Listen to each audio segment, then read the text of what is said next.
بسم الله الرحمن الرحيم والحمد لله رب العالمين والصلاة والسلام على سید المرسلین وعلى آلہ وصحبہ اجمعین اما بعد۔ محترم ناظرین کرام، احکام دین کا پروگرام لے کر حاضر ہوں، آپ کے سوالوں کے جواب پیش کرنا چاہتا ہوں، تو آئیے آپ کے سوالوں کی طرف چلتے ہوئے ان کے جواب دینے کی کوشش کرتے ہیں اور ان کے اندر کیا حکم دین کا ہے اس کو بیان کرتے ہیں۔ ہمارے بھائی کا سوال ہے، کہتے ہیں کہ جو آدمی اذان سنتا ہو اسے اذان کی مطابقت کرنی چاہیے، یعنی یہ کہ جیسے جیسے مؤذن بولتا جاتا ہے اتنا تو کرنا ہی، اتنا بولنا چاہیے، لیکن کیا مؤذن کے مطابقت کرنے کی بات یہ بھی ہوتی ہے کہ مسجد میں پہنچنا چاہیے؟ اور اگر ایسا نہ ہو سکے، جیسے کوئی آدمی جماعت مسجد میں نہیں پکڑ سکتا ہے لیکن اس کے پاس ایک آدمی یا دو آدمی ملے ہوئے ہیں جن کے ساتھ وہ جماعت بنا سکتا ہے، اس لیے کہ اذان ہوتی ہے جماعت بنانے کے لیے، تو کیا ایسا کرنا جائز اور درست ہے یا نہیں ہے؟ جواب میں ہم یہ کہیں گے کہ مؤذن کا جواب دینا آہستہ سے، جیسے وہ اذان کہتا ہے اللہ اکبر اللہ اکبر، آپ بھی اس کے پیچھے ختم کر لیں تو اللہ اکبر کہیے، اور اسی طرح سے پورے اذان میں ہے سوائے حی علی الصلاۃ حی علی الفلاح کے، وہاں پر لا حول ولا قوت الا باللہ کہا جاتا ہے کہ ہمارے پاس کوئی طاقت و قوت نہیں ہو سکتی جب تک کہ اللہ تبارک و تعالیٰ ہمیں نہ دے دیں، اور وہ حی علی الصلاۃ حی علی الفلاح کے لیے انسان کو قدرت کی ضرورت پڑتی ہے۔ لیکن یہ بات کہ اس کے جواب میں سے یہ بھی ہے، جب مؤذن نے پکارا آپ نے جواب دیا، وہیں سے بات ختم نہیں ہو جاتی ہے، بات تو اس پر ختم ہوتی ہے کہ مؤذن کے پکارنے کا مقصد کیا ہے۔ مقصد تو یہ ہے کہ آپ وہاں سے اٹھ کر کے مسجد کی طرف رخ کریں اور مسجد میں پہنچ کر جماعت کے ساتھ نماز پڑھیں، لیکن ہمارے بھائی کا سوال جو ہے کہ وہ اگر ہم نہیں پہنچ پاتے ہیں اور ایک دو آدمی ملتے ہیں تو ہم کیا جماعت الگ سے بنا لیں، اس پر ہے، اور یہ جزیہ پیش آ سکتا ہے۔ لہذا اسی صورت میں جب کسی آدمی کے پاس امکان ہو کہ وہ اذان کے بعد نماز پڑھنے کے لیے مسجد میں جا سکتا ہے تو اسے جانا چاہیے، اور لیکن اگر کسی کے پاس ایسا امکان ہے، اذان سنتا ہے جواب دیتا ہے لیکن اپنی جگہ سے جا نہیں سکتا ہے، تو اس کے لیے تو دوسرا حکم ہے، جیسے کوئی قیدی ہو، کسی کمرے میں بند کر دیا گیا ہو، یا کسی جیل خانے میں ہو، یا بیمار ہو، اسپتال میں پڑا ہو، یا ایسی کوئی صورتحال ہے جس میں اپنی طاقت و قوت نہیں پاتا کہ مسجد تک جا سکے، تو ایسی لوگوں کے لیے عذر ہے موجود، اور وہ لوگ اپنی جگہ پر نماز پڑھ سکتے ہیں۔ لیکن جس کو اذان کی آواز آتی ہے اور جواب دیتا ہے اور اسی طرح سے اس کے باوجود بھی وہاں سے ہٹتا نہیں اور جماعت کی قدر نہیں کرتا، تو یہ مؤذن کے اذان کے جواب دینے کے ساتھ عملی طور پر یہ تکمیل نہیں ہے۔ جیسے آپ نے زبانی طور پر جواب دیا، عملی طور پر اس کے اذان کا مقصد بھی پورا ہونا چاہیے، اور وہ ہے اللہ کا منادی اللہ کے لیے نماز پڑھنے کی طرف بلاتا ہے، مسجدوں میں حاضری دے کر کے اکٹھا ہو کر کے نماز پڑھنے کے لیے، جس کے بہت ثواب ہیں، لہذا اس کے اس مطابقت کا مقصود یہ ہے کہ آپ وہاں جائیے بھی، نہ کہ اذان سن کر کے جواب دے کر کے بیٹھ جائیے اور یہ کام پورا نہ ہو سکے۔ ہاں جس کے پاس عذر ہے اس کی بات الگ ہے۔ آئیے ہم دوسرا سوال پیش کرتے ہیں۔ ایک دوسرے سوال میں یہ آیا ہوا کہ کچھ لوگ اپنے رشتہ داروں میں اور اپنے خاندان کے لوگوں میں یا دوستوں میں بیٹھتے ہیں اور وہاں مرد عورت سبھی بیٹھتے ہیں، تو بعض ان میں سے کسی جو عورتیں ہوتی ہیں ان کے محرم نہیں ہوتے ہیں اور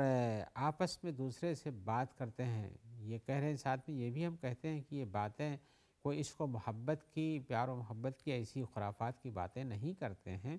بلکہ وہ دین کی باتیں کرتے ہیں یا اپنے دنیا کے امور و مشاغل کی بات کرتے ہیں، اور اسی طرح سے ان کی بات چیت میں ہمیں اس کا اندازہ نہیں ہوتا ہے کہ وہ کچھ غلط انداز سے دیکھتے ہیں یا باتوں میں ایسی کوئی چیز اختیار کرتے ہیں۔ یہ پوچھنا چاہتے ہیں کہ یہاں تک ان کے بیان کرنے کا مقصد یہ ہے کہ ان کے بیٹھ کے اکٹھا بیٹھنے میں اور بات چیت کرنے میں گرچہ کہ غیر محرم بھی ہیں لیکن کوئی غلط بات ان کے پاس نہیں ہے جس پر شرعی طور پر مواخذہ کیا کہ تم نے ایسی بات اس بیچ میں کیوں کیا ہے، بلکہ دین کی بات کرتے ہیں اور اسی طرح سے دنیاوی کچھ مسائل ہیں، اپنے رشتے خاندان کی باتیں کرتے ہیں۔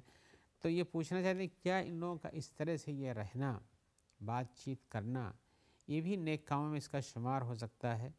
اور یہ کہ اس سے بھی ان کو درجات اور ثواب مل سکتے ہیں، اور اسی طرح سے آپس میں اتنے اچھی باتوں کے ساتھ اگر کوئی محرم غیر محرم بیٹھے ہوئے ہیں جبکہ وہاں کوئی غلط بات نہیں ہو رہی، نہ غلط نگاہ اٹھتی ہے، تو ان کے اوپر اگر وہ غلطی ہے تو کیا وہ غلطی معاف ہے اور اللہ تعالیٰ اس کو کچھ نہیں اس پر مواخذہ کرے گا؟ یہ دیکھنا چاہتے ہیں۔ یہ ہم جواب دینا چاہتے ہیں کہ بھائی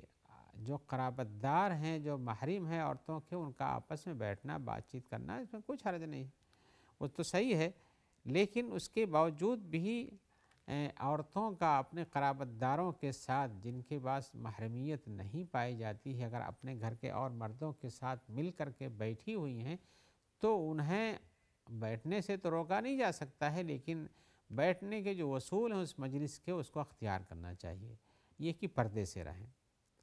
اور پردے سے رہیں اور ان کے ساتھ بات کر سکتی ہیں، لیکن ایسی طرح سے بات نہ کریں جس سے پتہ چلتا ہو کہ ہاں ان کی باتوں کے فریب میں آ رہی ہیں، یا اس انداز سے بات کرتی ہیں جس سے وہ فریب میں آ جاتے ہوں، اور نہ ایسی کوئی بات کریں جس کے اندر فحش ہو یا غلط باتیں ہوں، ایسی چیزوں سے پرہیز کرنا چاہیے۔ تو عام بات چیت چل رہی ہے خاندان کے بارے میں یا کسی اور مسئلے کے بارے میں جس کا تعلق برائیوں سے نہیں ہے، یا ایک ہی ایسی چیزوں سے ہے جو دین سے متعلق ہیں سمجھ لیجئے، تو بھی اگر ان کے ساتھ ان کے محرم مرد بیٹھے ہوئے ہیں اور یہ خود حجاب کی شکل میں بیٹھ کر کے وہاں باتیں سن رہی ہیں اور ان کی باتیں سنتے اور کبھی کبھی جواب بھی دیتی ہیں، تو یہاں تک تو گنجائش ہے۔ لیکن اگر کوئی محرم ان کا نہ ہو اور وہ لوگ دوستی میں بیٹھے ہوئے ہوں، یا ایک ہی ان کا قرابت دار ہو لیکن قرابت داری کے ساتھ اس کی محرمیت نہیں پائی جاتی ہے، تو ایسی صورت میں ان کا آپس میں خلوت میں کسی کمرے میں یا لوگ مجلس میں بیٹھنا مناسب امر نہیں ہے۔ ہاں لیکن اگر خلوت نہ ہو، بند کمرہ نہ ہو، بند مجلس نہ ہو، اوپن جگہ ہو اور وہاں پر اس کا گزر ہو، یا کہ وہاں کچھ عورتیں زیادہ ہوں، 2 4 10 عورتیں بھی ہوں، اور وہاں پر حفظ و امان کے اسباب موجود ہوں، تو وہاں کسی سے آداب شریعت کے ساتھ بات کرنے میں کچھ حرج نہیں ہے، لیکن اس کا دھیان رکھنا چاہیے کہ یہ عادت نہیں بنانی چاہیے، بلکہ یہ ضرورت کی چیز ہے، لہذا ضرورت بقدر ضرورت ہی استعمال کی جاتی ہے، نہ کہ اس سے بڑھ کر کے اس کو بڑا اور کشادہ کر کے پھر راستہ کھول دیا جاتا ہے۔ آئیے اسی طرح کا ایک سوال اور بھی لوگوں کے حالات اور عادات سے متعلق پوچھا انہوں نے، وہ پوچھ رہے ہیں کہ ہم میں سے کچھ لوگوں کی عادت ہے کہ جب کوئی آدمی حج کر کے آتا ہے یا اسپتال سے صحت مند ہو کے واپس آتا ہے اور ایسی صورت میں لوگ اس سے ملاقات کرنے کے لیے جاتے ہیں، اسپتال میں جاتے ہوں یا اسپتال صحت مندی کے بعد آتا تب جاتے ہوں، یا اسی طرح سے حج کرنے جاتا ہے، حج کر کے واپس آتا تب آتے ہوں، لیکن وہ لوگ ان کا ایک اصول ہے، ملنے والوں کا، زیارت میں ملنے والوں کے آنے کا اصول یہ رکھتے ہیں کہ لاتے ہیں تو اس کے شفا یابی کی خوشی میں اور اس طرح سے حج کر لینے کی خوشی میں لا کے وہاں بکرا ذبح کرتے ہیں، لوگوں کو کھلاتے پلاتے ہیں، اور اسی طرح سے ان کو لے کر کے جاتے ہیں کچھ جگہوں پہ گھمانے کے لیے، مزارات کے پاس، اور وہاں جا کر کے بھی صدقہ و خیرات کے لیے ذبح کرتے ہیں ان کے نام سے، اور یہ سب کام کرتے ہیں۔ اور کچھ لوگ ہیں، ان کے بیان کے حساب سے بھی کچھ لوگ ایسے بھی ہیں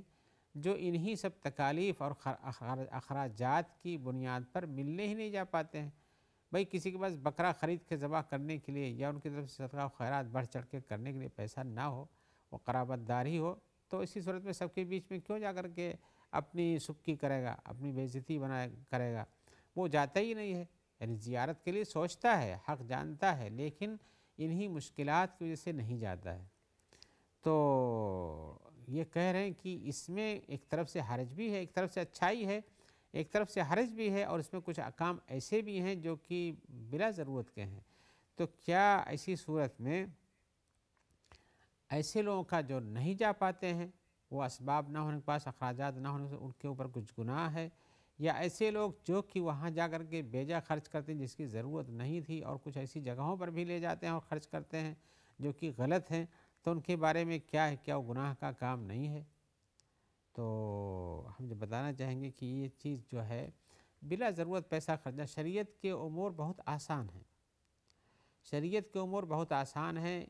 اسلام نے ایمان کا حکم دیا، نماز کا حکم دیا، زکوٰۃ کا حکم دیا، روزے کا حکم دیا، حج صدقات کا حکم، زکوٰۃ کے ساتھ جو صدقات حج کا حکم دیا، اور اس طرح سے صدقات بھی ایک عام حکم موجود ہے، تو یہ سب کرنے کا حکم ہے۔ لیکن کسی سے ملاقات میں جائیے اور بڑھ چڑھ کر کے اپنا نام دکھانے کے لیے کہ ہم نے ان کے آنے پر، ان کے آنے کی خوشی میں اتنا بڑا ذبیحہ کیا، یا اس طرح سے ان کی دعوت کی، حج سے واپس آئے تھے ایک نئے کام کر کے، تو ہم نے ان کی خوشی میں یہ کیا، اور جس کے پاس اتنا نہ ہوا کیا کرے گا؟ تو ایسے لوگ جو کہ آتے ہیں اور اس طرح سے کرتے ہیں، ان کو بچنا چاہیے، اس لیے کہ اب دوسرا جس کے پاس نہیں ہے وہ اس کے آنے کے لیے تو ایک شکل یہ کہ کسی ایسے قرض لے، یا غلط راستے سے پیسہ وصول کر کے پہنچے، یا اسی طرح سے آئے ہی نہیں، تو آپ ایک کار خیر سے اپنے اس طریقہ کار سے منع کرتے ہیں۔ اسی لیے بات ہمیشہ ان لوگوں کو جو کہ مالدار ہیں، انہیں غریبوں کا بھی خیال رکھنا چاہیے۔ اپنے مالداری کے حساب میں انسان بہت کچھ خرچ کر دیتا ہو جبکہ اس کی شریعت میں ضرورت نہیں تھی، اور غریبوں کو جن کے پاس نہیں ہے جبکہ شریعت نے ان کو اس میں خرچ کرنے کا حکم ہی نہیں دیا ہے، تو آپ نے اپنی طرف سے شریعت کیوں بڑھا لیا ہے؟ خوشی میں آپ کرتے ہیں لیکن ایسے نہ کیجیے جس میں سے غریبوں کو پریشانی ہوتی ہو۔ لہذا ایسی صورت میں اب یہ عادت بنا لینا کہ جب حج کرنے جاؤ، کوئی جائے واپس آئیں تو اس کی طرف سے دعوت کرنا، بہت سے لوگ اس کو بھنڈارا بولتے ہیں، خود ہی کرتے ہیں، یہ ہے کہ اگر غلط عقائد کا عامل اور قائل ہے تو اس کو لے جا کے اس مزار پہ اور اس مزار پہ گھماتے ہیں، پھر اس مزار پہ اس کے نام سے صدقہ و خیرات کے نام کا نام لیتے ہیں، لیکن ہوتا کچھ نہیں ہے، اس پیر اور بزرگ کے نام سے وہاں ذبیحہ پیش کرتے ہیں، لوگوں کو کھلاتے پلاتے ہیں۔ شریعت میں ایسے کچھ کھلانے پلانے کا حکم نہیں ہے، بلکہ آپ کے پاس مال فائد ہے، صدقات و خیرات کیجیے۔ صدقات و خیرات کرنے کا بھی طریقہ کار یہ ہے کہ آپ بائیں دائیں سے خرچ کیجیے، بائیں کو پتہ نہ چلے، اور اگر چھپا کے کیجیے تو بہتر چیز ہے، اس کو ابھارنے اور لوگوں کے سامنے کھول کر صدقہ و خیرات کا نام نہیں لیا جاتا ہے۔ یہ سب چیزیں تو اللہ کی اطاعت کے لیے ہوتی ہیں، اگر تو اطاعت میں کیجیے، اور جس کام کا شریعت میں حکم نہیں موجود ہے، رسول اللہ صلی اللہ علیہ وسلم نے اور آپ کے صحابہ کرام نے حج کرنے کے بعد ذبیحہ کر کے گوشت بانٹا ہو یا کھلایا ہو، یا اسی طرح سے کوئی اسپتال سے آ گیا ہو، آپ سے ملیے، اس کو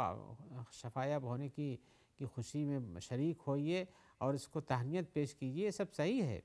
لیکن یہ کہیے کہ آپ اس کے پیچھے اتنا خرچہ بھی کریں گے اور وہ ایک طریقہ کار بنا کے سب ملنے والوں کا یہ انداز بن جائے، یہ طریقہ غلط ہے، لہذا اس سے بچنا چاہیے، اس لیے کہ ایسی عادات ہیں جن کے پیچھے سوائے مشکلات کے اور کچھ نہیں ہے، اور غلط عادات ہوں تو ان کے ثواب کی بھی امید نہیں رکھنی چاہیے، بلکہ اس میں جو شریک ہوتے ہوں ان کو منع کرنا چاہیے، اس سے بات رکھنے کی کوشش کرنا چاہیے۔ آگے کا ایک سوال وہ پوچھتے ہیں کہ وہاں پر حج کرنے جب جاتے ہیں تو کچھ چیزیں ایسی ملتی ہیں جن کے ہم نام بتا رہے ہیں، جیسے پودینہ ہے، مرامیہ نام کی چیز ہوتی ہے، ایک بابونج ہوتی ہے، یا اسی طرح سے کچھ ایسی چیزیں کہ ان کا کوٹ پیس کے اس کو سونکھے تو اس میں خوشبو آتی ہے، تو کہہ رہے ہیں کہ حاجی کے لیے جب خوشبو بنا ہے تو کیا ان چیزوں کو وہاں پر استعمال کر سکتا ہے؟ جیسے پودینہ کا استعمال لوگ چائے میں کرتے ہیں مان لیجئے، یا اس طرح سے مرامیہ بھی چائے کا، بابونج کچھ عورتوں کے استعمال میں چیز آنے والی چیز ہے، تو ایسی چیزیں جو کہ کوٹ پیسنے کے بعد اس میں خوشبو پیدا ہوتی ہے، تو کہیں کہ اب حاجی کو خوشبو نہیں سونگھنا چاہیے، تو کیا یہ سب چیزیں جائز ہوتی ہیں کہ نہیں؟ لیکن ہم یہ کہتے ہیں کہ یہ آپ کے پاس ایک شبہ ہے، خوشبو سے مراد وہ خوشبو جو عطر کی شکل میں ہوتی ہے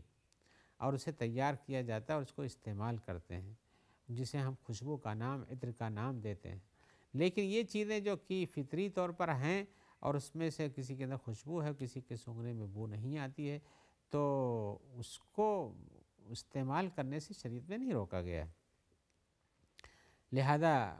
کچھ علماء نے کہا کہ ایسی چیزیں جو خوشبو کے لیے بھی استعمال ہوتی ہیں، انہی فطری چیزوں میں سے ان سے بچنا چاہیے، جیسے لونگ کا ذکر کرتے ہیں یا کہ اور کچھ چیزوں کا ذکر ہو، اس لیے کہ اس کو بھی کچھ لوگوں نے شمار کیا کہ خوشبو کے انواع میں سے ایک چیز ہے،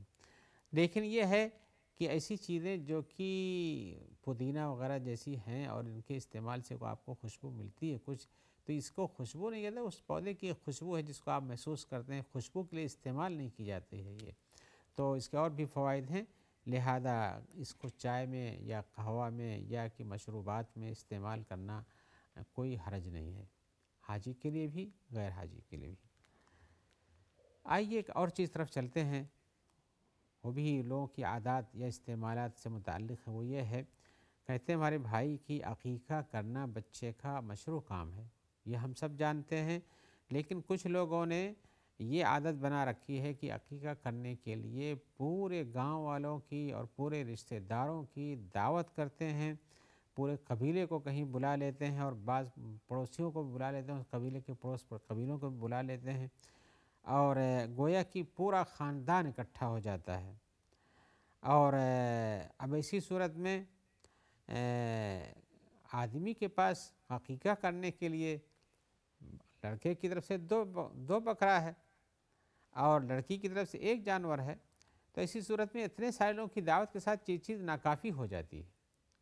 اب اس کے سامنے مشکل یہ پیدا ہوتی کہ دعوت تو سب کو دینا ہے، جیسے کہ عادت بنا لیا ہے لوگوں نے، لیکن اس میں گوشت یا کھانا پورا کرنے کے لیے گوشت کھلاتے ہیں عقیقہ کرنے میں،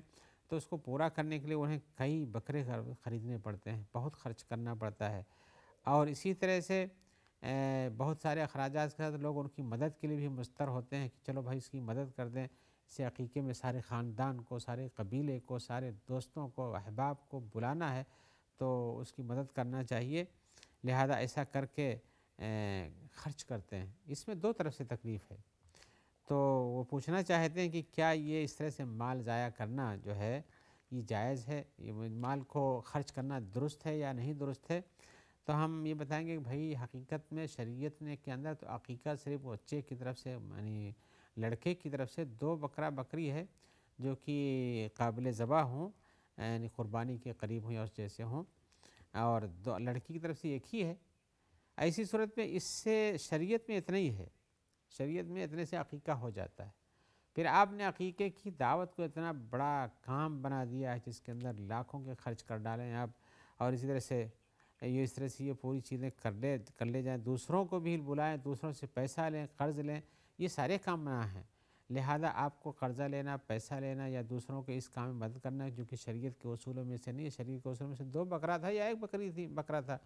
آپ کو اسی پر اکتفا کرنا چاہیے اور اس قسم کے خرافات پہ نہیں جانا چاہیے، اس لیے کہ اس قسم کی خرافات لوگوں کو پریشانی میں ڈالتی ہیں، بالخصوص عمرہ اگر ایسا کر لیتے ہیں جو مالدار ہیں، جو بہت ہی غنی لوگ ہیں اور ان کے پاس پیسوں کی زیادہ ہے، تو کم از کم وہ لوگ جو غریب ہیں ان کے لیے پریشانی بڑھتی ہے، لہذا اکتفا اسی پہ کرنا چاہیے، آسانی اسی میں جو شریعت کا حکم ہے،